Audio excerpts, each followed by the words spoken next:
Hello and welcome to Hanovi Global Network. I am your host, John Hanovi. And I know I have the letters on, and the reason being, I'm feeling like a kind of Marlon Brando character today. The only difference is I am a rebel with a cause.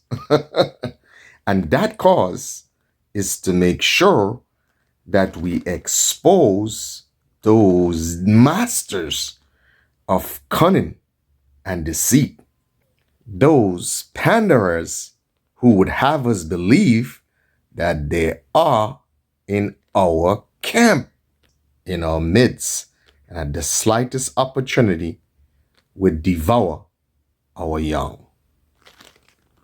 And that is exactly what was done by the passage of the 1994 Crime Bill Act. So today, we are going to ask a very serious question, and that is, will the real Joe Biden stand up? If you have any doubt or belief of what Joe Biden really thinks, after this video, you would be really clear on how he actually feels. So let's listen.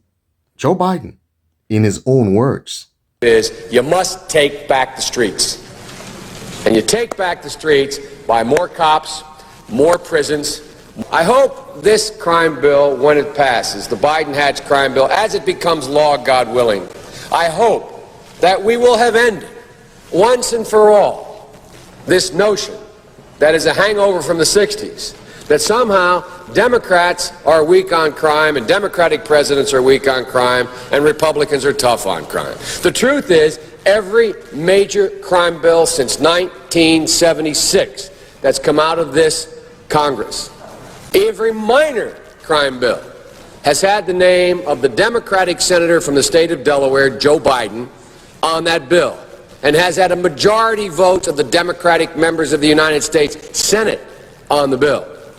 As you can see, Joe Biden has said in that speech to Congress that every major and every minor crime bill that ever came out of Congress had his signature on it, and the majority of Democrats' signature on it.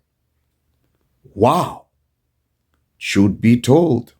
Keep in mind that is 1976, going forward to about 1993 when he made that speech to Congress. So interestingly enough, you should ask yourself this question. Well, how could these people have such a change of heart? And to answer that question, I am going to go back to something that Pastor Wright, I don't know if you remember Pastor Wright. Let me give you a little background.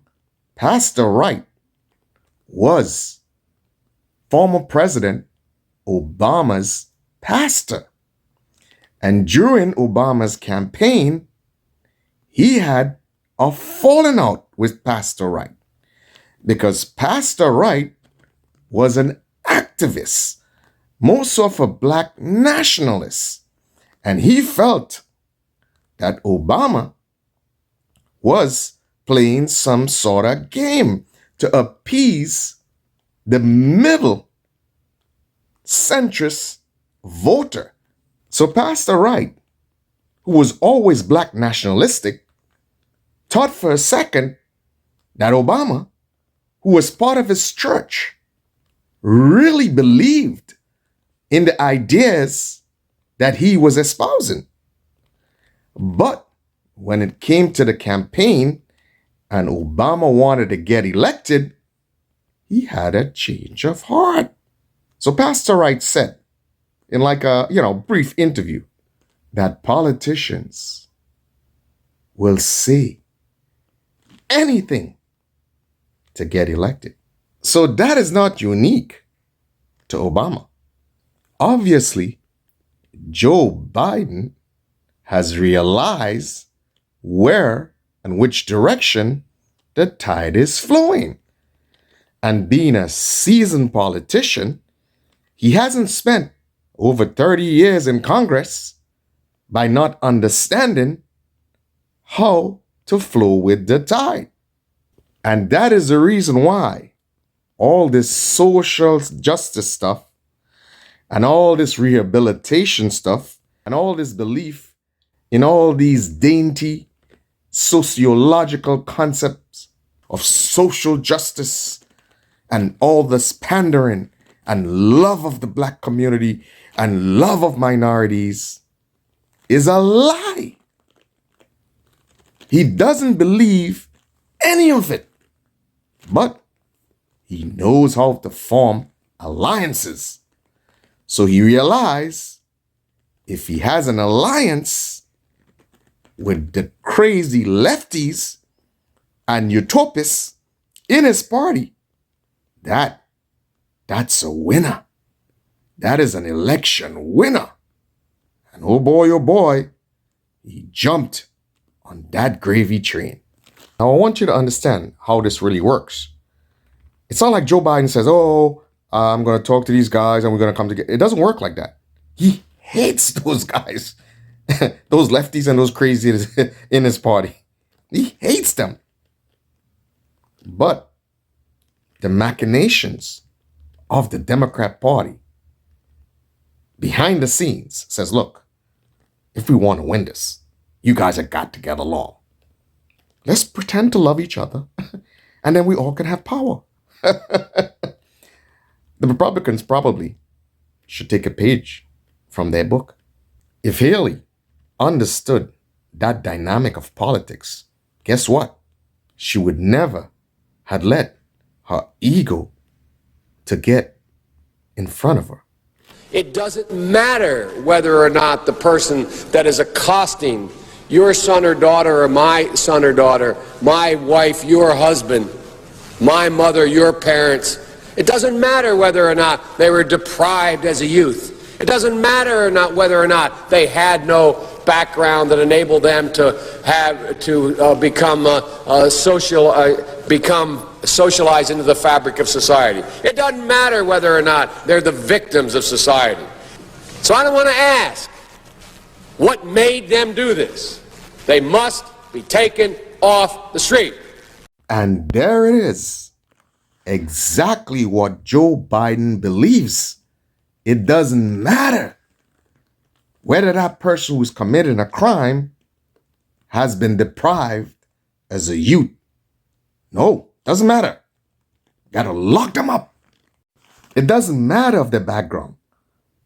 And it's no fault of ours that they weren't able to be socialized to become part of society. It doesn't matter. None of that matters.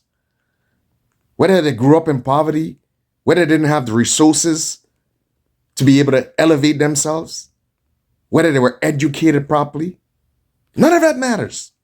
This is what Joe Biden is saying. Doesn't matter. And most importantly, it doesn't matter whether they're victims of society. You got to get them in jail.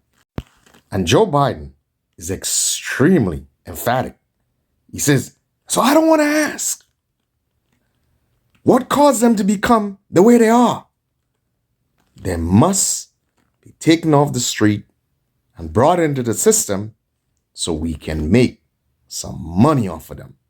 There's a second thing that we all have agreed upon, and that is unless we do something about that cadre of young people, tens of thousands of them, born out of wedlock, without parents, without supervision, without any structure, without any conscience developing, because they literally, I yield myself 3 more minutes, because they literally have not been socialized. They literally have not had an opportunity.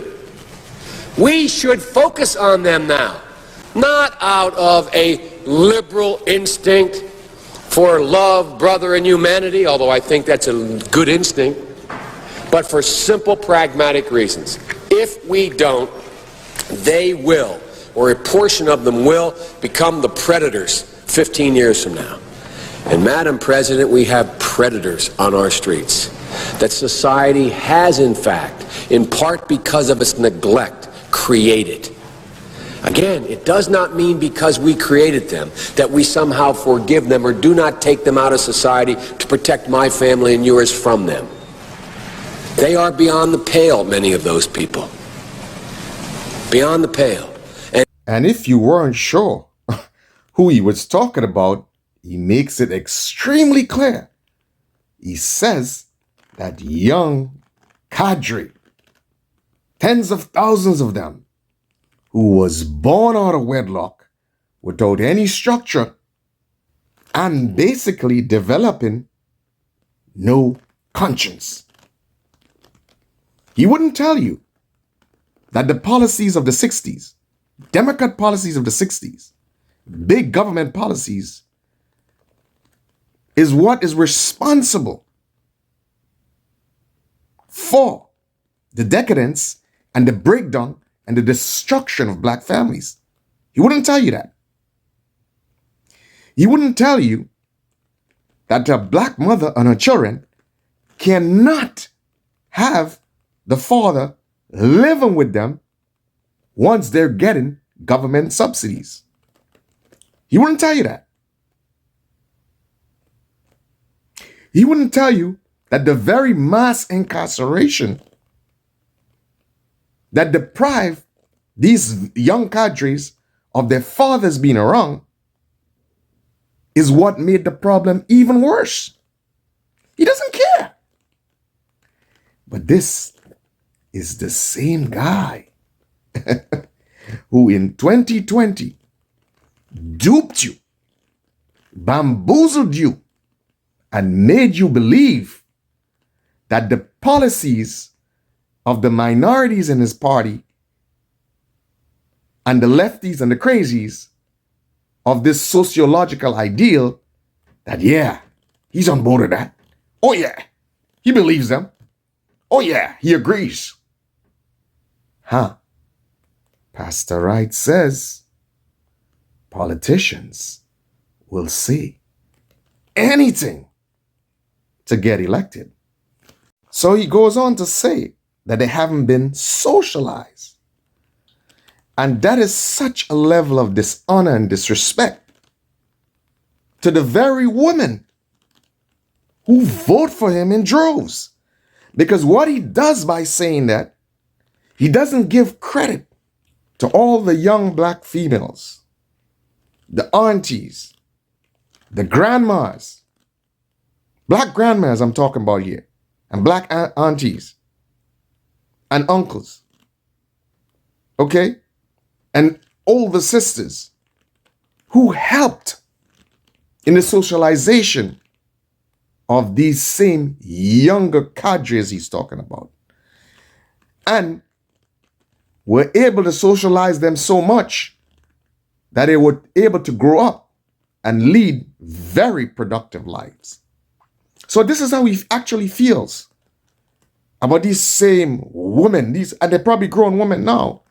And they're like, yeah, we support the Democrat Party. Oh, women's rights. Oh, he loves women. But do you truly understand how he feels? Do you honestly believe he cares about the ideals of the black woman? So I want you to understand and listen to this carefully, who he's talking about. Because he says, in 15 years, they will become the predators of society. So imagine, he would have been talking about preteens and early teenagers. Okay? And these are the guys, if they were caught with a bag of weed or simple drug offenses, they brought the hammer down on them. Okay? So what you had an utter destruction of especially young black men, some young black women too, but mainly young black men, whose some of their fathers might have been in prison already, and they would have fallen into the same trap, facilitated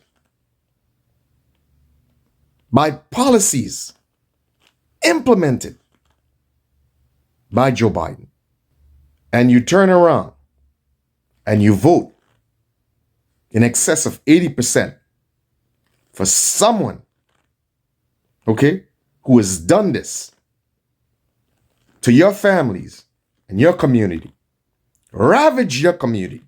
And imagine, not one single person in your community owns a boat, owns a plane to have brought that drugs into America. His words, listen to him.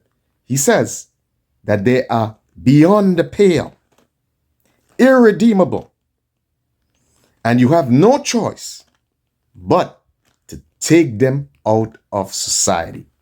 You have no choice but to destroy the youth and a generation of young men and young women, okay, and the future of your community.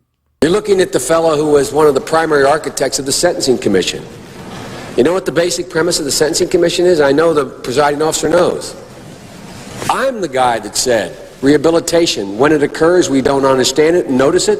And even when we notice it and we know it occurs, we don't know why. So you cannot make rehabilitation a condition for release. That's why in our system, there's the federal system, you serve 85% of your time. Now, if that is not a diabolical plan for the young men and women of that time, then I don't know what is. I don't know what to tell you. And he goes on to tell you, not just was I the architect of the 1994 crime bill, but guess what? The architect in the Sentencing Commission. And he said that he wanted to make sure that they served 85% of their sentencing before they are considered for some sort of release. Now, ladies and gentlemen, listen to me carefully. We have a model of how to redeem a city and how to facilitate conditions so that in that city you can develop and you can create and you can empower a middle class. And you know what city I'm talking about? Yeah, I'm talking about New York City. And you know what model I'm talking about? A model used by Mayor Rudolph Giuliani that transformed a New York City into a blustering city and into a city where young black men and women and people of all races could have uplifted themselves out of poverty, could have owned homes, could have lived in safe neighborhoods. But ask yourself this question. Did the 1994 crime bill do that? So let's contrast what Mayor Rudolph Giuliani did with Biden's approach. Now, Biden's approach was to grab the low-hanging fruit, was to go after minority communities, arrest them and lock them up. And he did all of this for what? For political mileage. To say, yeah, look at me, I'm tough on crime. But did it help the community? Did it solve the problem? If he was truly concerned about solving the problem of crime, real crime, big crime, and truly where crime emanated from, he would have gone after the high-hanging fruit, the real brokers, the real dealers. Because these little hustlers who are on the street, they're not drug dealers. That's not a drug deal. Do you really understand what a drug dealer is? A true drug dealer? They're peddlers, they're hustlers. But look at what Mayor Rudolph Giuliani did. Now, there's a man who was truly interested in fighting crime. And who did he actually go after? Who was on his radar? Who did he truly target? He targeted the real power brokers of crime. He went after the mob. He stood up and went after his own kind, his own race. So you can't say he was being racist. And then when he had a handle on that, he said, you know what? Now we're going to create safe neighborhoods. Now we're going to go after the low-hanging fruit. Now we're going to clean up the neighborhoods. And we're going to use a carrot and stick approach. And we're going to let them see that with safer neighborhoods, their families are going to be safe. They're going to be able to go to their job without worrying or looking at their wallet or looking at their pocket on the way back home. The walk from the subway to home will be much safer. But then, the media mob, the propagandist arm of the Democrat Party will have you believe, Rudolph Giuliani is a racist. And so too, Trump is a racist. Look at these racists. They hang out with each other. And that is why they always deceive you. Because you never delve deeply into the history and actions of these people. So there you have it. Now you understand the real Joe Biden. The real Joe Biden has stood up. Not the pandering Joe Biden of 2020. Not the real Joe Biden who despises liberal Democrats and their policies, but understands how to make deals and how to make alliances to win an election. That's the real Joe Biden. Hopefully, you will remain sober and vigilant with your vote, and you would understand who your friends are. A fundamental thing that transforms an individual born into poverty or a tough neighborhood is education at a very early age. And Donald Trump came along and said to you, look, you see all these failing schools in your neighborhood? If you are disgusted and you don't want to send your young kids to these failing schools, guess what? I am here to offer you school choice so that you can send them to schools that are doing well. That way, they will have a fighting chance to become productive individuals in society. But yet still, the propagandist arm of the Democrat Party, the media mob, tells you, no, look, that man is a racist. The teachers' union under Weingarten and so forth tells you, no. We don't want school integration. We don't want school choice. Because we don't want you to come to the same schools as our kids. And then they put out a statistic and they boast about it. And they say, the 54% of the Democrat white voters are college educated. And all the Republicans are not college educated. And they wouldn't put this into perspective. Okay? They wouldn't take geography into consideration. But they boast about their statistics. Well, of course, if most of the Democrat voters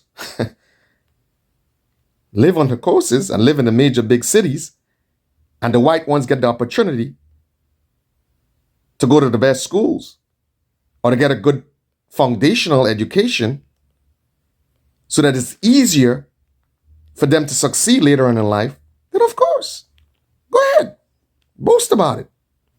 But then you want the same failing schools in black neighborhoods to churn out educated black children. So this is a Democrat platform. They don't want to give you school choice. But at the same time, they tell you, oh, no, see that guy who wants to give you school choice? Oh, that guy there is a racist. Stay away from him. Oh, he's a German, he's a Nazi.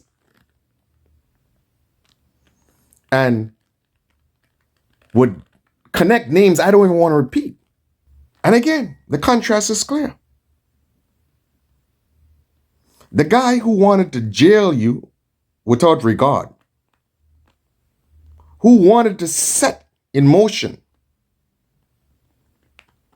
a diabolical plan, and you know, once you see the criminal justice system has their sights on you,